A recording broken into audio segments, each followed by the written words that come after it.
Hey, and welcome to another installment of Catching Up with Chris, Jake, and Sam. I'm Sam. I'm Chris. I'm Jake. And so you guys have a good Thanksgiving? Yeah, it was quite the flavor parade at my house this year. My mom prepared the traditional Nolan Popeyes Cajun turkey, which for those of you that don't know, Popeyes provides a service where they sell like actual turkeys that have very awesome Cajun seasoning. It's not just, we went to Popeyes and got like a bucket of fried chicken and call it turkey. And then my brother-in-law, who's married to my older sister, he prepared a smoked turkey, and that was pretty damn good too, because he has like his own like big old smoker at home. And then I got to run around with their daughter, my niece, which was buckets of fun because I rarely get to see her. So all the fun that I had with her was great. How about you, Jake? It was good. It was quiet. My brother wasn't in town, so this was like the first Thanksgiving where it wasn't the full Bozic clan, but we had a good time and watched some football. Board games with the Bozics are always fun, although it wasn't as crazy as it has been in the past. Usually it ends with like screaming and like laughing, and one of them, like any good family reunion. Yeah, it's really fun. It's ridiculous. We also inadvertently took what my dad and I considered like the Bozic photo of all Bozic photos. That he's like, your grandkids will talk about this photo, because basically on Facebook I posted a picture of it, but I was like, hey, let's be funny, because we have like the light over top of us, and you can see like in the bottom of it, like this brass kind of holder, you can see the reflection of everybody. I was like, let's get a picture of all of us in that, just there. But what I stupidly didn't realize was I'm on the other side of the table, so everyone else can be seen except me, and I'm making this goofy face thinking I'm going to be seen in this thing, but I realized I'm not. So my sister took the photo. I thought she was just taking it of the brass holder, but when she took the photo, she's like, I can't see. Oh, wait, there he is. And so it looks like I'm looking up at it going, ah. And the rest of the family is in the photo. And my dad almost threw up his Thanksgiving Day dinner laughing so hard about it. But yeah, we inadvertently probably started this weird Bozic tradition. But yeah, it was fun. I mean, I enjoy Thanksgiving more and more each year as I get older. When I was a kid, I think it was just like, this isn't Christmas, where all the presents go, Q. But it turned into, I enjoy just sitting around and eating and hanging out with the family and watching football. Everything defaults to Dragon Ball age Krellin. Oh, for you. You have no idea. Today at work, that's all it was today. Like, it was a fairly slow day, and it was just like, I'd answer the phone, my voice would kind of crack weird. I'd be like, hey, I was like, oh, sorry. And it would just become that the rest of the day. So yeah, cool. I just, we had some family in town, and we had a lot of pie. That's always kind of, for me, the highlight. I was the last person to which this will not surprise Chris at all. I was the last person to arrive at my family Thanksgiving. What? Yeah. Oh, Sam's late again? Hashtag Barry Allen. Yeah. He's always late. And so everyone's finished eating by the time I... oh, are you serious? Holy shit. Completely. That is... I get there and I'm like, hey guys, and everyone's kind of sitting around the table, and I notice that all the plates are there, and all the plates are like... Empty. Like, it's clear that there's been food, and they're like, hey, Now, was that something where, like, they started early, or you just, again... I was like an hour late. Okay. I was supposed to be there at noon. I got there a little after 1. Oh, my God. Typical Sam. I got a call from my sister's boyfriend. They were like, hey, we want you to know that we're running a little late. I was like, oh, that's cool. I'm leaving the house now, and by leaving the house now... I'm waking up. I'm still in bed. See, we know Sam, ladies and gentlemen. We know Sam. Yeah, so, I got there, and of course, there was still, like, all the food was still there. So were they just staring at you while you were eating, or did they go, Oh, yeah. I don't know if you guys, like, saw, but for any, like, we're talking, like, Thanksgiving things that we shared on Facebook. I shared there's a episode of Samurai Jack in the first season where he goes to this underwater kingdom, and they're just like so nice and so awkward that he's just taken aback, and that's like basically the progression of it. Like I just walk in, everyone's just kind of like standing around, and they all kind of greet me and have me sit down, and then I'm eating, and they're all like looking at me as I'm like cutting turkey, and I'm just like, so was the parade nice? Yeah. Because I used to we used to do Thanksgiving at my grandparents, and we would always go there like super fucking early, like when I was a kid, and I would always sit with my grandfather, and we would always watch the parade, and we would always watch like all the floats and shit. And for me, I've always liked Thanksgiving, but Thanksgiving more so when I was a kid because it meant that the holiday season was starting. Mm-hmm. Like that's like for me, and obviously not even for stores anymore because they put out Christmas shit before Halloween now. Yeah. But for me, that was like the kickoff. Like this is where it all starts. This is the countdown to Christmas, to New Year's. So and as I've gotten older, like you, Jake, I've kind of learned to appreciate it and been like, okay, this is gonna be like, this is cool. We just kind of sit down because I feel like there's an expectation that comes with birthdays and Christmas. Yeah, there's no rush with Thanksgiving. I mean, there's no expectation. Yeah, I mean, Like- there's just. Yeah, there's no, you have to buy gifts for people, or Yeah. you have to sing songs for people. There's no like, hey, I really hope I get what I want. Yeah, it's just, the only thing that I've ever noticed that like kind of like is expected at Thanksgiving, and maybe this is just something that like my family used to try to do, but like my dad would always be like, okay, we're gonna go around the table and everyone's gonna say what they're thankful for, and like that was always like kind of like a moment of anxiety for me, because I was like, well, Can I go first? Yeah. Well, yeah. all the thanks for not beating me as a child. Yeah, that's your go-to. Yeah, exactly. And like after like 5 years of doing that, every single year in a row, it's like, come on, Chris, be thankful for something else. So Social Security's cool. yeah, my but thing. like, but yeah, like so, like that's the only thing. Like for me, Thanksgiving always like I always just like to see it as like an excuse for the family to get together and have like a nice home cooked meal. My family, like many modern families, doesn't do that often, especially with now both my sisters are living off on their own with their significant others. So even fewer times than in the past, like, do we actually sit down as a family to eat. Usually it's just me and my parents, and we're going out to like Sweetwater Tavern or something like that. Like we don't home cook nearly as much as my mom wishes we did. And I feel like that's typical of a lot of families nowadays, at least, especially with all of our schedules being completely scattered. But yeah, I like just the sitting down eating, and it's always really good food too. Like Yeah. everyone brings their A game. Yeah, home cooking is kind of something of a luxury at this point because I haven't lived with my parents for quite some time now, so, and I can cook, but when you're working and you've got shit to do, cooking is just something else. Mm-hmm. So yeah, a good home cooked meal really kind of like puts things in perspective a bit. Yeah. But yeah, so it was okay. Nothing out of the ordinary, other than I'm not usually an hour late to my Thanksgiving meals, but this time, yeah. And my aunt was just like, her rationale was like, it's okay. Sam wouldn't mind if we went ahead and get started. And to be honest, I didn't really. Yeah. It is just kind of Yeah, like, as long as there was enough food left for you, yeah, totally. I mean, and it's Thanksgiving, and there always is. yeah. So it is always, I mean, I will say it's always awkward having every person in the room watching you eat. Like silently just kind of like staring at you and smiling, and it's just like, yep, here comes the mashed potatoes. That should have been the photo, like you eating and everyone's around you.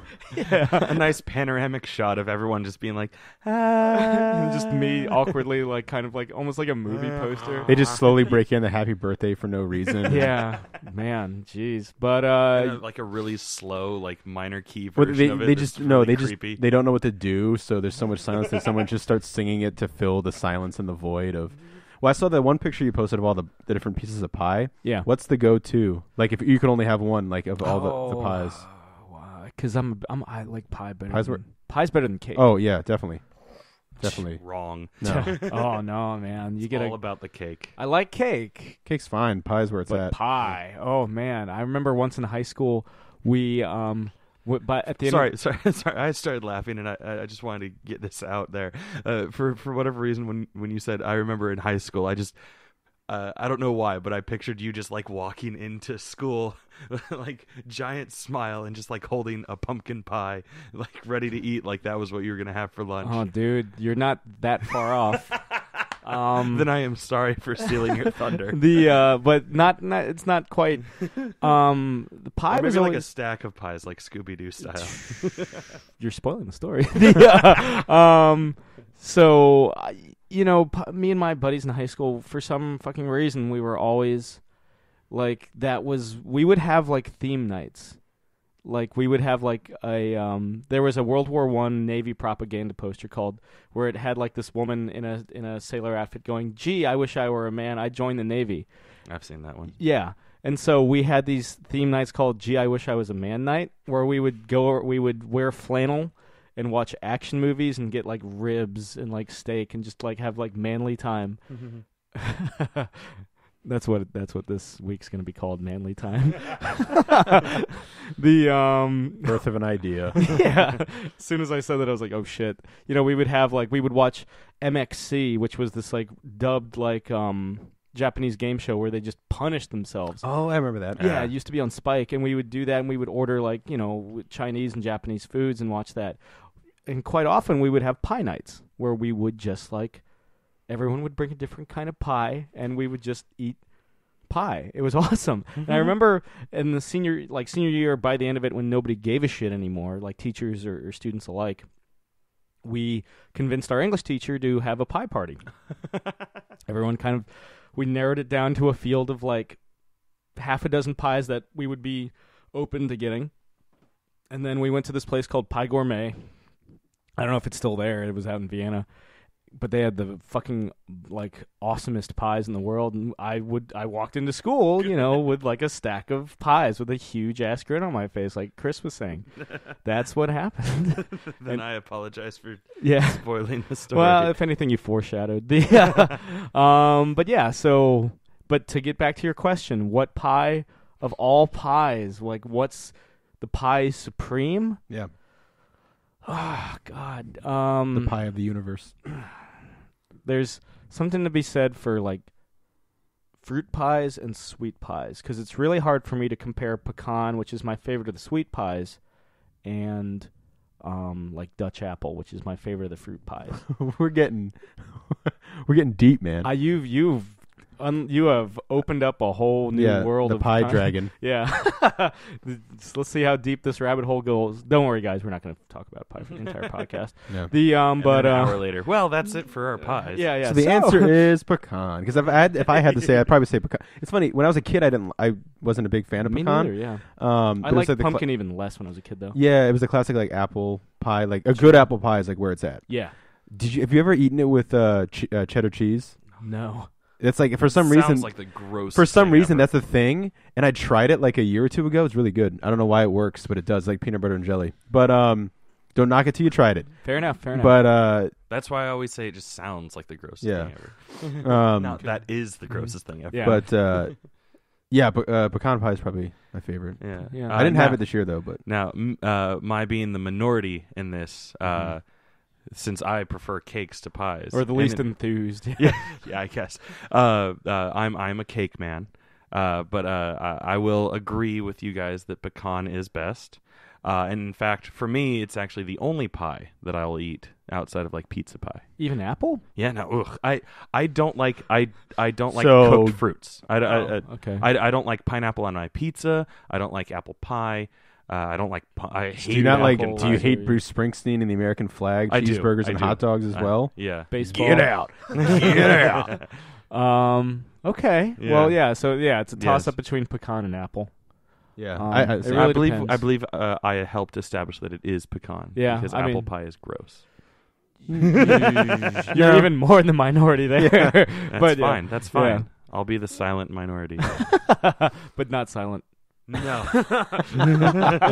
But yeah, so I'll be the aggressively loud. yeah. For the sake of variety, I'll just go ahead and fucking say apple. Okay. Yeah, we got 2 pecans, just Yeah. so we don't get like a uniform pecan. Yeah. So history doesn't show that It's no true. pie We exists outside. we don't want the pecan pie to be the official pie Yeah. of Geek Out Yeah, show. the ubiquitous pie. How about cakes?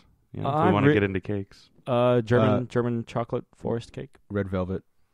I like the Sakatumi cake, which is, if I remember correctly, I just remember how to make it, so I don't remember exactly where we got it. But I believe it's on the side of the Duncan Hines yellow cake, or like moist yellow cake, or whatever the hell they call it. Right. It's like a side recipe. Like a sponge cake. It's kind of like a sponge cake. It has to be made in a bunt pan, and that should be air quotes because I'm sure it doesn't need to. But bunt pans I think are the best pans anyway. So I like it. But it's actually more of a marble cake. But instead of like marble swirls all around it, it's just kind of like a center layer of crushed pecans, brown sugar, and cinnamon, and regular sugar. I'll try it. I don't think I've ever had it before. It's usually my standard go-to birthday cake. So, you didn't sample it this year because I kind of like ate it all by myself in a little sad pile. I was about to say I went to medieval times with you. It's not at medieval times. It's here at home, and I was not having a fun time around my birthday this year, so I kind of just ate it by myself and was like, oh, it goes really well with vanilla ice cream though. And tears, apparently. Yes. But But everything goes well with tears. yeah. Get that sodium up. But this has been a big week for geek anticipation. You know, as I'm sure many of you on Facebook or Twitter or whatever the fuck, because we've seen it all on Facebook and Twitter. A lot of you guys saw the Star Wars Episode 7, The Force Awakens trailer. Yes. And I guess Chris, you saw it on the big screen. Yeah. Real quick. Unlike the majority. Yeah. Jake pointed out that there are some people that he's run into, at least at the comic shop, that want nothing to do with the Star Wars preparation until it comes out. So yeah, they don't want to know anything until they're sitting in the theater and the crawl starts. Yeah, so go give ahead. us like 5 minutes. Yeah, go ahead and just plug your ears for a couple minutes. But I saw it in the theater, which was really exciting for me because I am a huge theater file. Like, I love the theatrical experience. I love having a huge screen. I love having surround sound speakers. That's why here in our little recording studio / my TV room, like you see, like I have, I have the big screen. I have surround sound and stuff like that because I wanted to, as best I could, simulate the theater experience. And when I found out that Tyson's Corner, one of our local theaters, was going to be one of the 100 or so theaters around the country that got selected to run the trailer in front of every movie that they had just for this past weekend, I was like, I gotta go, and I got really excited about it. And like I posted on Facebook about wanting to go see it, and everyone was like, "Why? It's just a trailer. It's just a teaser trailer." God, you're and like I felt like I was fielding a lot of negative comments, and I was like, "Oh God, am I the only one that wants to see this in a fucking theater?" And they're like, "Yes." So whatever, you guys can enjoy watching it on your little dinky computer screens. I got to see it, or on your cell phones, which. I mean, there's the cell phones are really nice. There's nothing wrong with seeing it on your cell phone.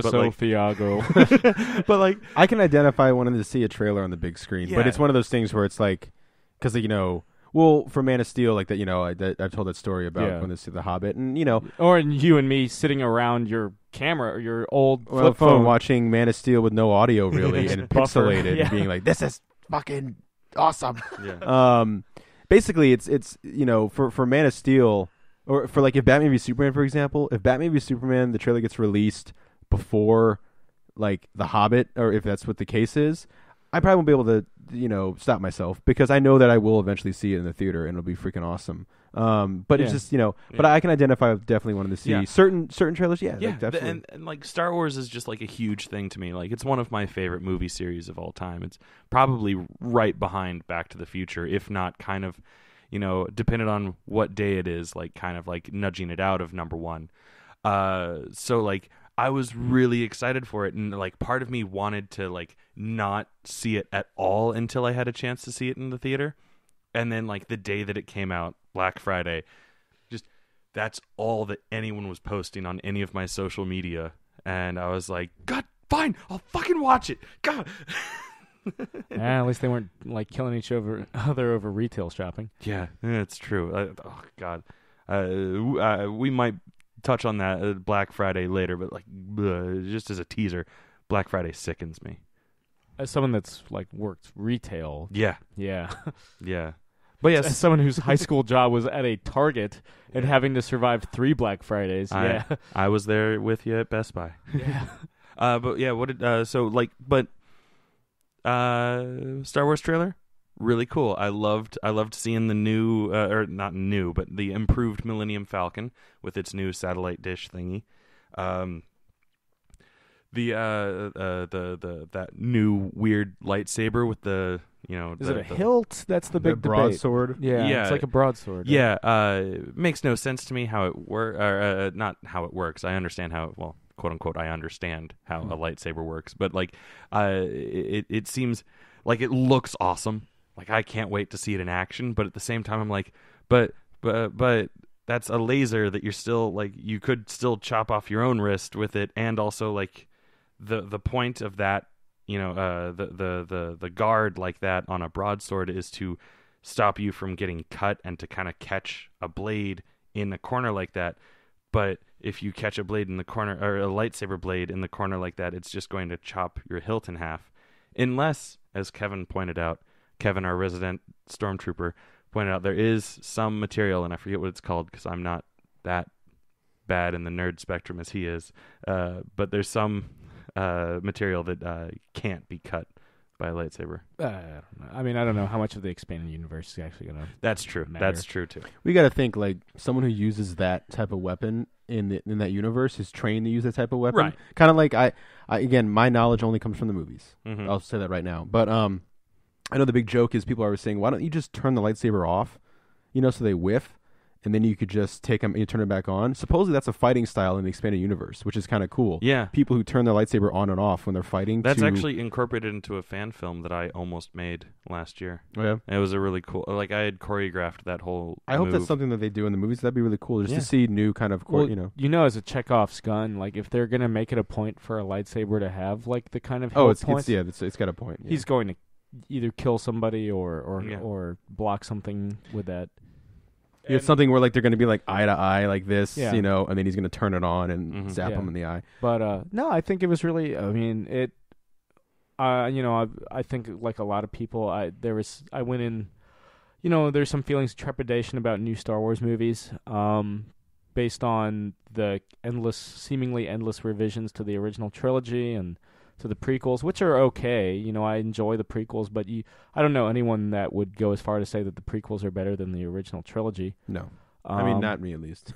Yeah. I can't speak Jake for the world. speaks for everyone when he says no. I'm sure, it'll be interesting, those generations of kids that grew up with the prequels being available. Like, because, all three of us and, most of you listeners, I'm willing to bet, remember a time where it was just 3 Star Wars movies. Mm-hmm. Not counting the Ewok spinoffs, but yeah. So it was really cool. I mean, at the end of the day, it's just like Chris was saying, it's just a tease. Mm-hmm. It's just a series of like, it gives you nothing. Yeah, you know what I mean? just effect shots, really cool. It lets you know shots. that they are showing stormtroopers without their helmets, and that there's a new lightsaber wielder who apparently is in line with the dark side. Yeah, because he's got a red blade. We know the Millennium Falcon factors in. We know that there's X-wings. What I do like about the design, though, is everything. One of my problems with the prequels, everything looked kind of too pristine. Mm-hmm. And this time around, that everything feels a little more lived in. Mm-hmm. Well, the shot of the stormtroopers, like in that whatever dropship or whatever, they look intimidating again. You know what I mean? They don't just look like cannon fodder. And then also, I mean, I do hope they are. They will be. I mean, but they're like stormtroopers. but like they don't. That they should be more than just that. They are. They should be like the beginning of New Hope. Yeah, stormtroopers. this force to reckon with. Not end of New Hope. yeah, Stormtroopers. the moment when it's like the dark side and the light, and then you get the John Williams score all over again, and you see the Millennium Falcon Straight up from like Return of the Jedi. Like I right? said, Totally got a little half chub at that point. I was watching it on my phone at work, and it was like buffering, and I almost shed a tear at that because it was like, I said it's like seeing an old friend again. Like just hearing that music and the Millennium Falcon again. Even with the prequels, this is something that we never got to experience. Yeah, I never got the nostalgia blast or whatever from the prequels. No, Yeah, the only moment for me was like the three of us were too young when the prequels came out for it to really have that nostalgia element to it. I do remember skipping school to watch episode 3. That was the one. I think everyone was waiting for 3 because that's the one where it's like you finally get to see the turn. For me, at least, the turn of Vader. And Well, I remember like during the opening, text scroll, like in every single Star Wars movie except for Clone Wars, but that's just a spin-off cash-in film from the series. As I was watching the text scroll go up for Revenge of the Sith, I was like, is this the last time I get to see a new text scroll? Mm-hmm. And for the longest time, I thought that was the case up until, they made the announcement 2 years ago that they were doing a new trilogy. And I was like, oh, cool. I'm going to see that again. And apparently there's plans for, there's A whole bunch. Yeah, well, there's rumblings that, in addition to 7, 8, 9, there's rumblings of a 10, 11, 12. And, if they can, Yeah. I'd like to see one before I'm like, hey, yeah, let's do another. Yeah, let's do 6 more. There was an article that came out like 10 years ago, right around the time, maybe more than, my math's fuzzy, but right around the time that the prequels were being produced, there was an article that came out that a guy, he was talking to George Lucas at Skywalker Ranch, and he was like, I actually spotted outlines for 12 movies, not just the 9 that everyone, kind of like it's general knowledge that there is, an idea for 9 movies, but like there was also a 10, 11, and 12. And part of me was like, ooh. What? Yeah, it's kind of like Beethoven's Lost Symphony, right? It's like, oh, fuck, there's more. Yeah. There's always a bit of sadness because like I think the most fascinating character in the movies is always Anakin and Vader. And so it's always a bummer because like this is the first time he's not going to be anywhere. You know what I mean? And maybe there'll be the Force and we'll see Hayden Christensen Force Ghost. Yeah, like the DVD version exactly. of Jedi. But I don't know. No one saw this, and I don't think anyone heard it. But there actually was like like an involuntary one before I did that. Yeah, it's kind of a gut reaction. yeah, but just like that name, just kind of like goes. But yeah, you were saying though. Well, yeah, I mean, it was so cool to see, and yeah, I know it's only 88 seconds, and stuff can get blown out of proportion, and there was like a lot of hate going on about it. People really hated it, but that's gonna come with anything that's popular or anticipated for, and it. Damn, man, it served it. That 88 seconds served its purpose, and that's just the beginning of a year long of waiting and hopefully more trailers and little things here and there, and just something to be excited for because, like Sam said, I remember having a similar thing. It was more when the credits were rolling, when the movie ended. It goes dun dun dun, and it cut. They also have that weird. Every movie ends the same way with that. Yeah, and I was just remember thinking like, I sat there for a moment and I was like, man, I think this is it. Because I was like, they're never gonna make any more. Because even at that point in Revenge of the Sith, everyone knew the prequels were kind of a failure in terms of not money wise, but with majority of the fans. Yeah. And so in terms of acclaim, sure. Although I was talking to somebody on Twitter about it, and I was like, I'm fine with all those being a thing just to get to that shot of like seeing Vader get put together. Like that was because I think we might have mentioned this before, but like when I was a kid on the playground, way before there's ever going to be a prequel series, all the kids were like, "Oh, this is what it must have been like for Vader to become Vader, or this is how it happened." I remember, we always talked about like how he was basically fighting Obi-Wan in a volcano. That's what we would always talk about on the playground. Yeah, and like finally seeing it happen, I was like, "Oh man, this is freaking crazy!" And then even the most diehard skeptic of the prequels had that moment when it's silent and they put the helmet on, it has that weird suction, like "see," and that little high pitch, and then.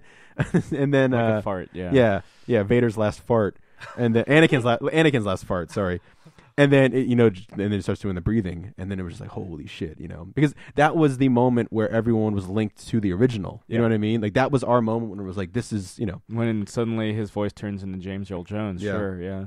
And then you see him doing like the crossed arms, like on the the Star Destroyer, like And then everyone lost that when he started yelling no. Yeah. Yeah, I mean, I've talked to my thoughts on that. I've understood. I understand why it's there. But Yeah. It's like, what? I felt her. It's not as bad as throwing that no in at the end of Return of the Jedi. Oh yeah. Jeez. I would rather it be just at the end of Revenge of the Sith. But yeah, bottom line, we're all pretty stoked here about Star Wars. Yeah. Oh yeah. Totally. So cool. The now another trailer that came out. So it's been like 11 years since we've seen a Jurassic Park movie on the big screen. Did you know Jurassic Park 3 is the only Jurassic Park movie I saw in the theater? I've never seen 3. I've only seen 1 and 2. Oh. 3 is not that bad. I remember when it came out, a lot of people gave it a bum rap, and there's a lot of personally, there's only really one big thing that I'm like, ugh. But for the most part. Like I rewatched it a little while ago. I got the Blu-ray box set of all 3 of them, and like I watched all 3 of them in succession. And I got to say, Jurassic Park 3, not nearly as bad as I remember everyone saying it was. Still the weakest in the trilogy, but it was all right. Yeah. I think I was just like, there's no Goldblum, so I was like, I'm done. Yeah. Fair enough. I can That understand. was respect that. Was my but reason. you got Sam Neill. Yeah, Sam Neill returned. He's cool, but like again, no Goldblum. Yeah. But yeah, Jurassic World looks fantastic. Like I'm super excited. I'm pretty excited for it. I got geeked out. I think it's. You have to go in with an open mind. You have to keep in mind that I know some people were kind of turned off by the fact that over the littlest shit because it's the internet. But they saw Chris Pratt riding like a motorcycle alongside raptors, and they're like, why are the raptors not attacking him? It's It like, looked so cool. yeah, it's Visually, it looked cool. Yeah. So, like, I will wait for the context of that scene to critique. Like, but that did go through my mind. I was like, why aren't they attacking him? It's obvious they're going to tag team and be bros and fight the Falloposaurus, whatever the only thing genetically enhanced. Yeah, thing. the only thing that I'm like, based on the trailer alone is like this genetically engineered dinosaur. And I remember some of the rumors going around were that they were going to do like a dinosaur human hybrid. They were going to be commandos. That was the original treatment. Yeah, and the only thing that went through my mind was the alien Ripley hybrid from Alien Resurrection, and I was like, yeah. For me, the most exciting part of that trailer is when the giant sea dinosaur comes out and eats the shark. The pacing for that's really cool too, because it's funny because I know Kevin Smith was talking about how when I was a kid, sharks dominated the box office. Like those are the scariest things in the world. From Spielberg, and now Spielberg's bringing us something that's eating that, you know what I mean? And it's taking it out for like, it's eating it as lunch. Yeah. My favorite moment in the trailer was little John Williams piano score. Yes, that was like, really just almost like done the done in a really creepy way, just the single notes. Yeah. For me, I think the big appeal for that scene for me was the. So I did grow up watching like the Jaws movies and all that. I always liked the idea of these things that could kill you in the water because the water you're theoretically more helpless and it's harder to see it coming. Oh yeah. So definitely love the Jaws connection. There's also my favorite boss fight. One of my favorite video game boss fights of all time is in Resident Evil 4, where you fight this giant, like, it really, honest to God, it looks like the thing from the Jurassic World trailer that's in this lake, and you're fighting it in a fucking rowboat and like harpooning it for whatever reason because apparently you have infinite harpoons. And I mean, who doesn't? Yeah, I know. I got to get on their level. And also, your favorite cartoon from the '90s was Street Sharks. It wasn't, but but nice try. The admirable attempt. He'll like in Resident Evil 4. If he knocks you out of the rowboat, you get the monster's perspective as you're trying to swim back to the rowboat as quickly as you can. That's and there is creepy. Nothing more nerve-wracking than that as you're watching this thing barrel towards you and you're just like, fuck, like trying to doggy paddle back into this rowboat and then get moving before he just overturns you again. Oh man, that's one of the all-time greats, man. Now, while talking about video games, you picked up, what was it, the new South Park game? The Stick of Truth. Yeah, it's been out for a little bit, and I've always been a fan of South Park. I remember watching the first episode when it premiered. I was sleeping over at a friend's house and laughing so hard I had to like smother myself with a pillow because I thought we were going to get found out because we should definitely not have been watching it. And I've been watching that as early as 5th grade. Yeah. Yeah, and so yeah, but we were like basically almost the age that the kids are supposed to be when that premiered. And yeah, and just I haven't been watching it every Wednesday since, but I've been keeping up and watching all the episodes. And there was a period where I kind of fell off for a season or two, but the most recent season, 17 and 18, have been some of the best that I've seen. And so I was like, why don't I pick up the game? Because I've heard only good things about the game. And I know Matt and Trey were really serious about getting a game that encapsulated what it was like to be living in South Park. Or basically, my best way to describe it is you're living in an episode of South Park. You create your character, and it's like Skyrim, but South Park. And it's we were talking about fan service with Lego Batman 3, which it has. And by the way, you can get the question because I said we could. Didn't think you could, but you can. And he's like the cheapest character in the game. He does he cowers when he breaks. He cowers when he breaks stuff like I'm a thinker. I'm not a fighter. And so I bought the game The Stick of Truth, and it's hysterical. Like this, the fan service. There, little things like you collect all the Chimpokemons, and then the characters you'll meet and little just stuff you'll pick up that does nothing for you in the game, but it's just like, oh, here's a pamphlet from one of the episodes that one of the flyers one of the kids made. Matt and Trey, the creators of South Park, had not been a fan of they've previous South Park games. They're like none of them really did what they were supposed to do. The thing is, as of the time of this podcast, I got to a moment where you go to Canada, which I was so excited about because I love the Canadians in South Park. And when you go to Canada, it turns into like the first Zelda game. Like that's your like overhead. Birds, yeah. And but you still look the same. But when you fight, because it's an RPG, so when you fight like a bear, you look like the South Park character, and you have like Butters or whoever on your team. Butters is probably one of the best people to have because he can turn into Professor Chaos, and then but you're fighting like pixelated bears, and then I was so excited to meet Terrence and Phillip, because you feel like you're meeting them because it's like your character, it's what you would look like in South Park, which isn't like super like intense because a lot of the kids look the same.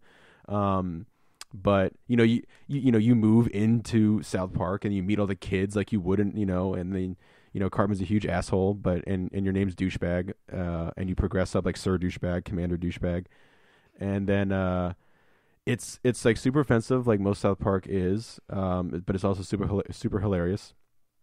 You will fight Khloe Kardashian's aborted fetus, who is now a giant Nazi fetus. I'm sure that's just about to offend just about everybody. Yeah, and so they don't pull any. It's rated mature for literally everything it can be mature for. But there was something in particular about. Oh yeah, I finally met Terrence and Phillip, and they teach you like the different shouts, the dragon shouts from Skyrim are farts that you learn. And you learn the Nagasaki from Terrence and Phillip. But when they teach you it turns into the scene from The Matrix where you're learning everything, like the white, there's nothing there. Yeah. And you're just standing there, and all of a sudden they show up, and they're dressed like Morpheus. Oh, they've got both the trench of them. Coat. Yeah, the trench coat. Yeah. They're like, we're going to tell you a thing, buddy. And they just start, teaching you how to basically blow up objects with your fart. So, yeah, you meet all the characters.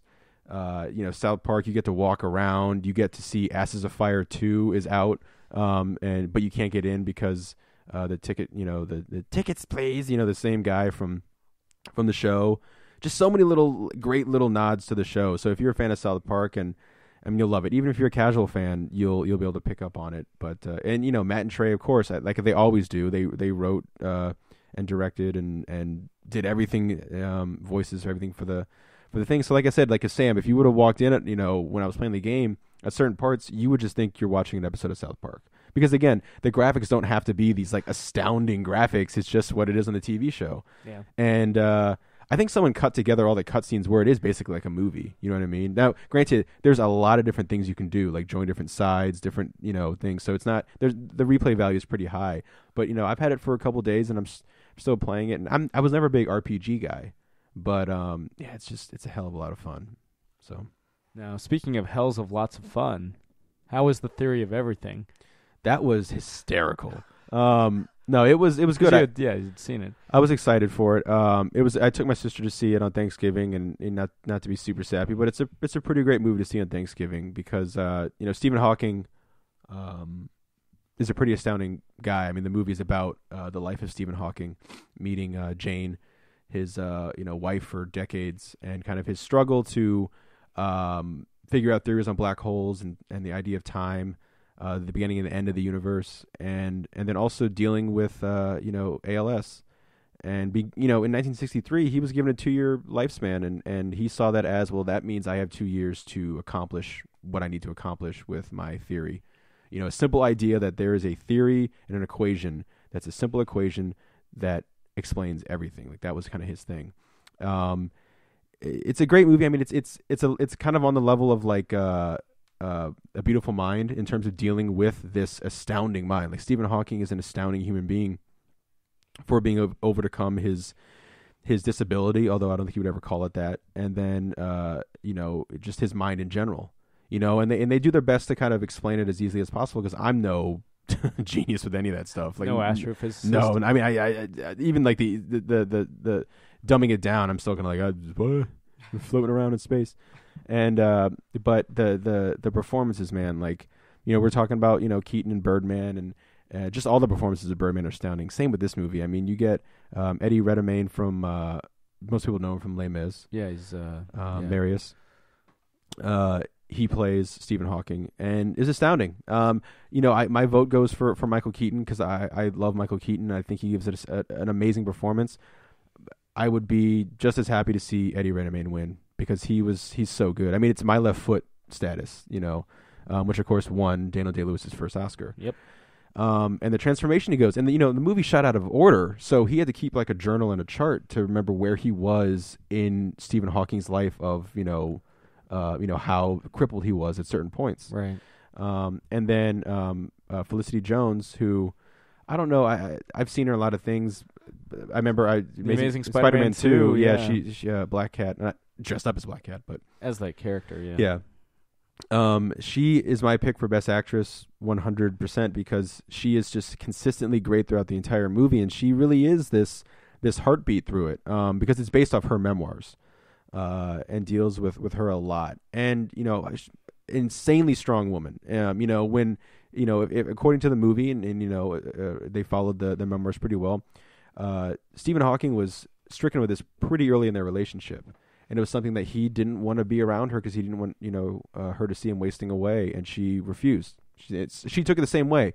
Instead of being devastated at the news, it was all right. Well, we have 2 years to love each other, basically. And of course, Stephen Hawking is still alive.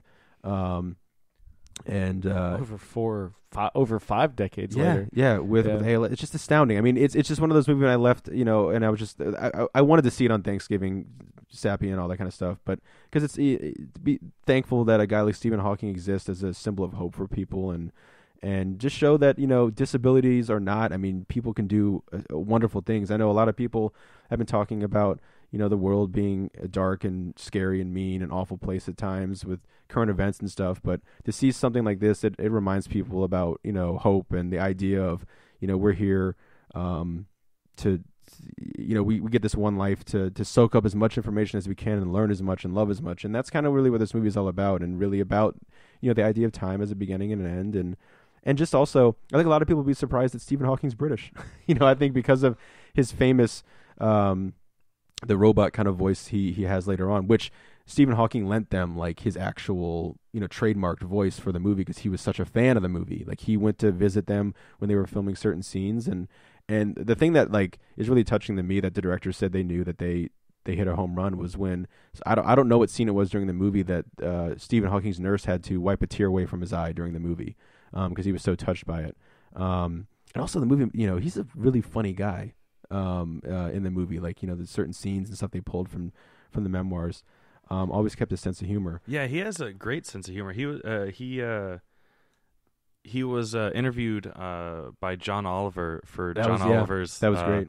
Last week tonight, and it's been too long that I remember any like specific examples, but like go look it up online. It's hilarious. He's funnier than John Oliver. He was on The Simpsons. Mm-hmm. You know, he's also they have a he's a huge Doctor Who fan, and they have a Doctor Who moment where he gets his I mean, you know, the movies obviously they montage a lot of things with time, but when he gets his voice for the first time and he gets his like what they really showed to be like his first assistant, like first nurse to help him, he's riding around the house with a box over his head, just going exterminate, exterminate, and just like has this huge grin on his face. But again, I can't recommend it enough. It's just a movie that it's a good time for it to be out and for people to see around this holiday season. And again, the performances are just out of this world. The two of them are fantastic. So high marks. cool. And Chris, you already saw. I mean, you also saw a film. Because that's how you saw the fucking Star Wars trailer. You saw what, Horrible Bosses 2? Yeah, and it is hilarious. I went through just the Tyson's Corner listings to see, you know, like if there was a movie playing, because I didn't, if there was a movie playing that I wanted to see, because I didn't want to be one of those guys that like went into the theater, you know, paid $12 to watch the trailer and then just walk out. You know, I'm a fan, but not that crazy. So I was like, oh, good, Horrible Bosses 2. You know, the guys that were in it keep saying, you know, like they think that it's funnier than the first one. Let me check it out. And it's fucking hysterical. Dare I say, funnier than the first one. I am tempted to agree with the hype. And it's not a carbon copy of the first one too, which is something that I always love seeing. You know, if you're gonna do a sequel, you know, give us the same characters but a relatively original story. In this one, in the first one, to recap, all three of the main guys, Jason Bateman, Jason Sudeikis, and Charlie Day, they're all friends, and they hate their boss. Or their bosses, because they all work at different jobs. And they basically come up with a strangers on the train type scenario to kill each other's bosses without implicating themselves. In this one, they are in business by themselves. They're all their own boss. And they invent this cool shower gadget. And they are trying to pitch it they're on like a morning TV program showing off their invention, and Chris Pine's character is his father, played by Christoph Waltz, is the owner of a distributing company, and Chris Pine's like, oh hey, come in, you know, I want to make you a deal to you know, set this up, and then Christoph Waltz comes in and he, you know, gives them an even better deal, and they're like, awesome, yeah, and they throw together this whole order, and then Christoph Waltz like cancels the order, and he's like, no, I'm screwing you guys over, and I'm gonna make you guys bankrupt, and then I'm gonna buy your thing, and you know, all the, you know, basically steal the company from you. So they're like, fuck this guy, and they decide to kidnap Christoph Waltz and hold him for ransom so they can get their production money back, and hilarity ensues. Lots of hilarity, and all the big names come back for this one, except for Colin Farrell, because his character died in the first one. Now, of the three leads, who do you think does the best job? You know, I'm always partial to Jason Bateman. I'm a big fan of just like the straight man character, you know, and he plays it so well, you know. Hell, he's been doing it since the first season of Arrested Development. Yeah, basically, and he there's good reason why he keeps playing more or less, you know, that same type of character, because he's really good at it. And Like, there's a lot of other actors that I'm like, okay, get some variety. He's one I can watch him play that same character, for years. Yeah, I'd never seen either of the films, so I I saw the highly first recommend one. both. you saw the first? Yeah, Yeah, cool. I mean, Did you like it? I didn't. I hated it. Well, then you probably won't like the second. Yeah, no, I remember that didn't what was it? Hall Pass came out. Like they had a bunch of movies that all were kind of the same thing, like The Change Up and yeah. all that kind of stuff. But I Jason Wacky screwball comedy. Yeah, Jason Sudeikis is just kind of grating on just Yeah, just everything. I don't really know his work outside of his guest appearances on It's Always Sunny and his appearances on SNL. Yeah. He a really good movie for him. Jason Sudeikis is We Are the Millers. Another one that he did I do with want to see Jennifer that one. Aniston. It is hilarious. Like it, I feel like it didn't get any kind of real buzz going for it when it came out. I just happened to see it on a whim. And I was like, "Oh my God, where the hell did this come from? It's the funniest thing I've ever seen." At the time, Yeah. and, it was great, and it was really fun seeing Ed Helms play Jason Sudeikis' brother, because ever since both of them had kind of like emerged on the map. Ed Helms on The Office and Jason Sudeikis on SNL. I was like, Is this the same actor? Okay, no, they're different guys, but are they brothers? No, okay, they're not brothers, but they should play brothers. And finally they did, and I was like, yes, and it was funny, and they had a great, rapport between the two. I haven't seen Ed Helms since really The Office ended in the third Hangover film, which I did not. I haven't seen any of the Hangover sequels. Me neither. Yeah, because my first exposure to Ed Helms was on The Daily Show, because he basically replaced Steve Carell, and then ironically he would join Steve Carell on The Office. Yeah. And kind of replace him after Steve Carell left. Yeah, he became the new boss. Yeah. So that cycle kept going, and his character, man, his arc on The Office is weird. Like it's they try to make him he starts out and he's kind of a shitbag, right? When he starts off, it's fine, but Yeah. then he goes to the anger management stuff, and then he's sailing away, and that's so during the Steve Carell years, Yeah. seasons where he's around, Ed Helms shows up in season 3 as one of the transfers, one of the few transfers the only transfer other than Jim to survive. So he's kind of introduced as this kind of conniving, backstabbing guy, and that's fine. Like, he plays that role well, and he, during the Steve Carell years, he's a good foil for Dwight and everybody, especially with the kind of romantic triangle they set up with Dwight, Angela, and Andy, which is his character's name. And then when Steve Carell leaves, like Chris was saying, he becomes the new boss, and they try to build him to be this kind of sympathetic character without compromising what they had spent the last 4 seasons establishing. And by the end of it, he kind of we start to see that conniving side as he tries to backstab James Spader. And I guess he does. And then the last season of The Office, he's not the boss, I don't think, right? No. Well, he leaves. Remember? Yeah, he just leaves to go find the what's her face, the secretary. Well, during the last season, most of it because he was filming The Hangover Part 3, he's off on this weird catamaran. And they keep trip. checking in on him, and he's it's weird. Yeah. I love The Office, the U.S. Office. I love it more than even some of the more bummer episodes. Because it just makes me think of college and watching it and, binging it and stuff. But his character is fucked, by the end. They really screw that up. Well, they spend the entire 8th season trying to build this, love story between him and Erin, the secretary. Yeah, there you go, yeah. And then, in season 9, they're well, he's not going to be here for most of it. Nobody really liked that love story, so let's just introduce a completely new character that wins her away.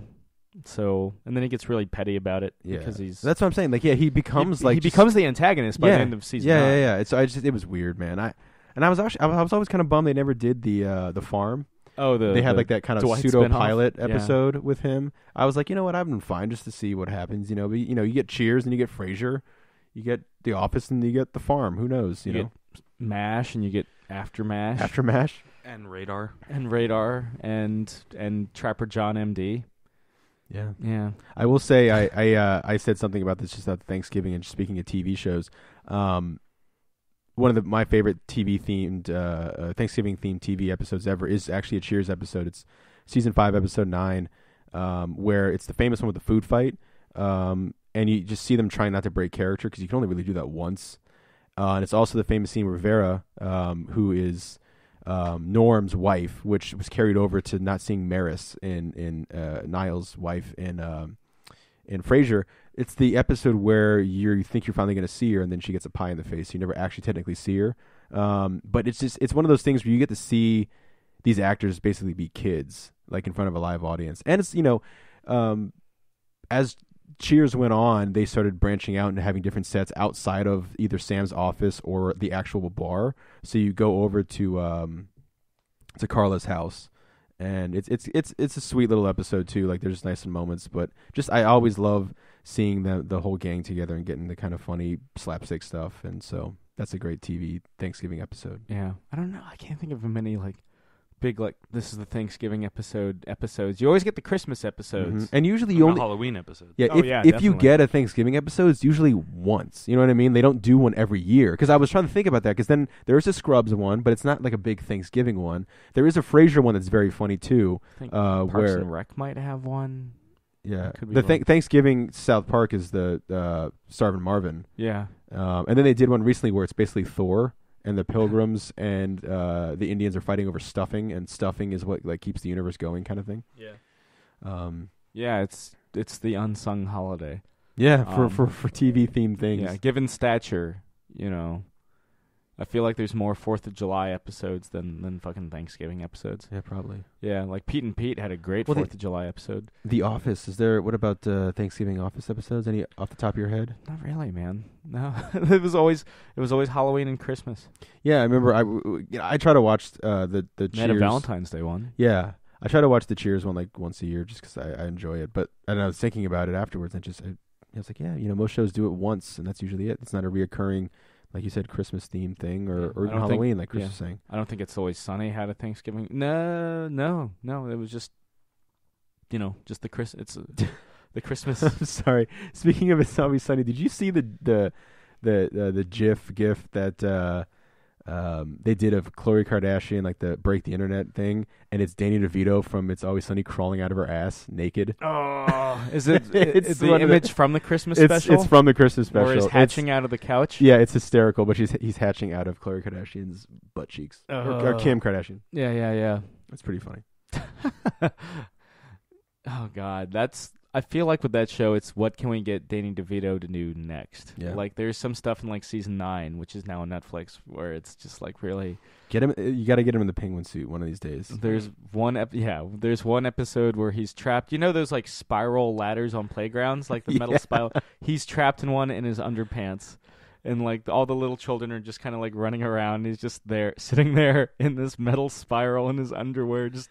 I like that, like, his hair and personality are somewhat almost normal when you first meet him, but then his insanity and it matches his hair as it goes on. 'Cause it's just, like, longer and stringier and out and just going crazy. As he loses his mind Yeah. from hanging out with the gang. By the beginning of season 3, like, season 2, which is the first season he shows up in, he's, like, fairly even-keeled. He does some wacky stuff, but nothing too out there. Kind of like D in the first season. It's so wild to think back and remember that there actually was like an entire season where Danny DeVito wasn't on the show. Oh yeah. Because like he's such like an essential part of it now. Yeah, and he was only available when they were shooting season 2 because he was a last minute addition. He was only available for shooting for a month, so they had to film all the scenes for season 2 within that month time frame. While just like out of order, it's like, okay, make sure he's not wearing the same shirt. In this plot line, Frank's doing this, and this. But yeah, by season 3, he's like gone off the deep end with the rest of the gang, and that's really where the rest of the gang starts to go fucking crazy too. Like there's a progression. There's a point where like, oh, I can see where the characters are kind of doing this, that, and the other thing. That's like an innocent mistake, or like they're just really awkward, and then you're like, how the fuck? Like some of the stuff, like Danny DeVito hatching out of a couch. Yeah. But yeah, so I'm a big fan of that show, and yeah, to get back to the point, they've never had a Thanksgiving episode so far. They're supposed to premiere season 10, which is kind of fucking crazy. in January. Yeah. But I did kind of want to end this week with this is something that's been on my mind, and I wouldn't really feel like honest with myself if I wasn't honest with you guys, and it's something that's been on my mind really since it happened the day before the last podcast posted, so this past Tuesday. My grandfather passed away this past Tuesday morning. He was 87 years old, and I'm really lucky because a lot of people, now I wouldn't go as far to say most, but a lot of people, either their grandparents live far away, or they've already passed on, or they just plain don't give a shit.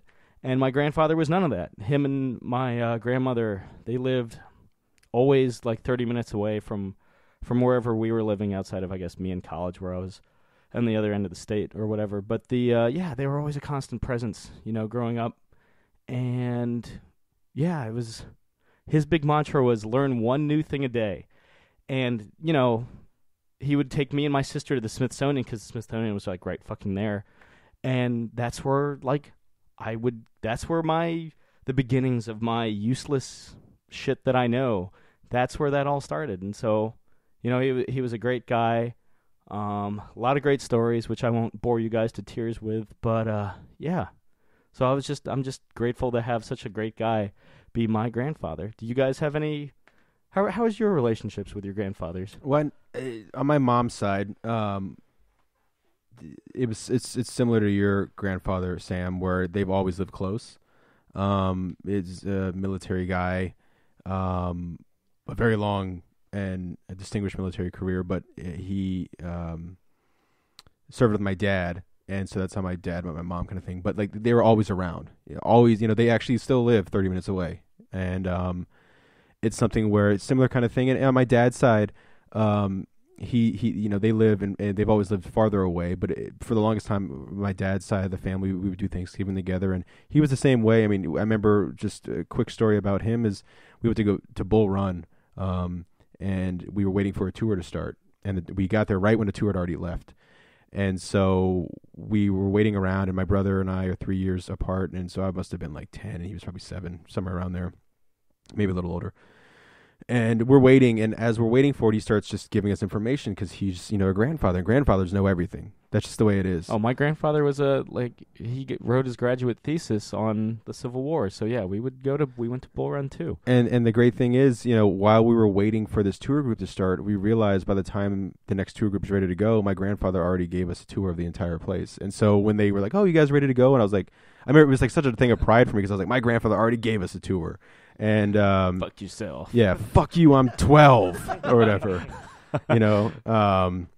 And I slashed their tires, and it got really violent and really messed up. But like, it's the grandfather thing is something special, and it's important to have, and I'm and I know Sam and I we've talked, and I'm glad that you were able to have that. And here's like how badass my grandfather was. Not only was he like in the Army during World War II, and not only was he in the CIA during the peak of the Cold War, he was in the CIA for 44 fucking years. I can't think of anything I want to do for 44 years like straight. No. Not even be married.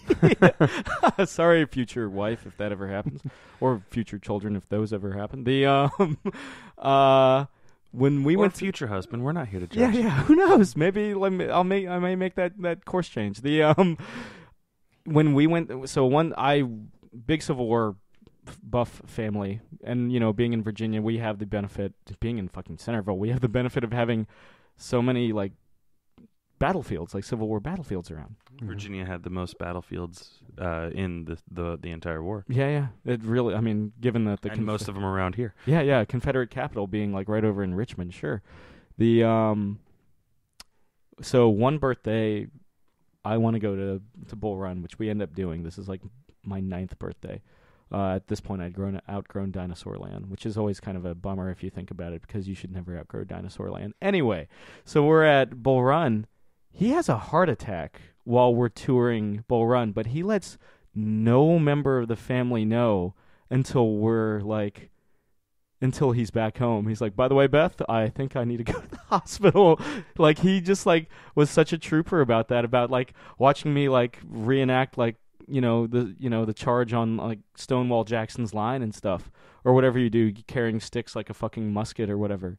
Like, that's like, he was to his credit, he really was kind of this firm guy, but he was really like, he had a hell of a sense of humor. I remember once when I was a kid, so I had gone to the Smithsonian so much that I memorized, like, my grandparents would read me what was on the information plaques. And so I was able to quote, based on their recitation, like, about fucking... I would always go to the Natural History Museum because they had dinosaur skeletons and, like, a giant elephant or woolly mammoth in the room. But we also would go to American history, and we've already talked about, like, air and space. But anyway, and I remember I was, like, telling my grandparents... oh, this exhibit, like, they didn't already fucking know, like, this exhibit is, like, all about, like, the T-Rex and how awesome he was. And this lady was like, he's, like, 6. He can already read all that? And my grandfather would just look, without missing a beat, was just like, and he can do it in Korean, too. And I remember the last thing my grandfather said to me. So I was getting ready to go, and he's like, he's, in his final moments, and... my aunt, who's there and was taking care of him, was like, hey, get ready to say bye to Sam. He's about to leave, because it was hard. He was, in and out of consciousness, and he just goes, Sam who? And for a minute, I'm like, oh, fuck, like, his mind's gone. But then he grins, kind of like, because he knew he had got me, like, and he kind of, like, gave me that smile, which, if he hadn't smiled, that would probably be the shittiest last words to hear from anybody. Yeah. But like, it was that kind of, like, very dry sense of humor, like, always right off the cuff. Yeah, but yeah, we definitely had, like, that Civil War stuff gone too. He had written, his graduate thesis was about what Jeb Stuart was doing during the Battle of Gettysburg, and if he had been there day one, it would have made a difference. And according to him, it would have. I mean, sure, I'm sure having Stuart's cavalry at Gettysburg would have. I'm not a historian, but yeah. Growing up for me, unfortunately, my grandparents were always seemingly on the other side of the world. And in fact, on my father's side, my grandfather actually passed away so early on in my life that I don't actually have any memories of him. There are pictures of us hanging out, but yeah. So he passed when I was still very young, and my grandmother, his wife, lived all the way out in California, so we didn't get to visit her much. And then for the first half of my life, my mother's parents were living in Oklahoma, and we would see them every once in a while. Then about 15, 20 years ago, they moved down to Florida, and my mom would actually go on, like, yearly road trips with my two sisters and me, and we would go down for Christmas or New Year's and spend, like, a week down with them. So that was always really nice. And my grandfather, on my mom's side, was an Air Force pilot, and he worked at a private airport, after he retired. And every year he would take us out in a little, like, 5-seater plane. I forget what they're called, but like a single propeller plane. And one of my favorite memories was actually, like, after I got to a certain age, we would be out flying, and he'd be like, all right, Chris, take the wheel, and I actually got to fly a plane, no training whatsoever, just out, over, the Pensacola, Florida, It's really fucking cool. Yeah. And like, I hate flying, but I loved flying with my grandpa. Sure, Yeah. sure. I never got to know my maternal grandfather because, so in the confusion following the Korean War, because my mom was born in 56, same year as my father, actually. The way my mom always told it was my grandfather was married to 2 women at the same time, and even in the 50s, bigamy was, or polygamy, whichever, was illegal. What is the difference between bigamy and polygamy, real quick? I believe bigamy, because it has the bi prefix, is only 2, whereas polygamy is just, poly. It means multiple. Right. I believe that's the difference. So bigamy is just a bit more specific. Yeah. So either accurate. Was illegal in Korea, and I don't know if that was just family talk for, hey, your grandfather was fucking another woman on the side, maybe. Point is, he stayed with the woman that wasn't my grandmother, so I never got to know my maternal grandfather. He could still very well be my last surviving grandparent, but I'll never fucking know. Yeah, so this was, I knew my maternal grandmother because she came over to live with us in the mid to late 80s. But, yeah, so this was it grandfather-wise. And now I'm out of grandparents, guys. But, yeah, it was definitely good to have this guy in my life. It was great.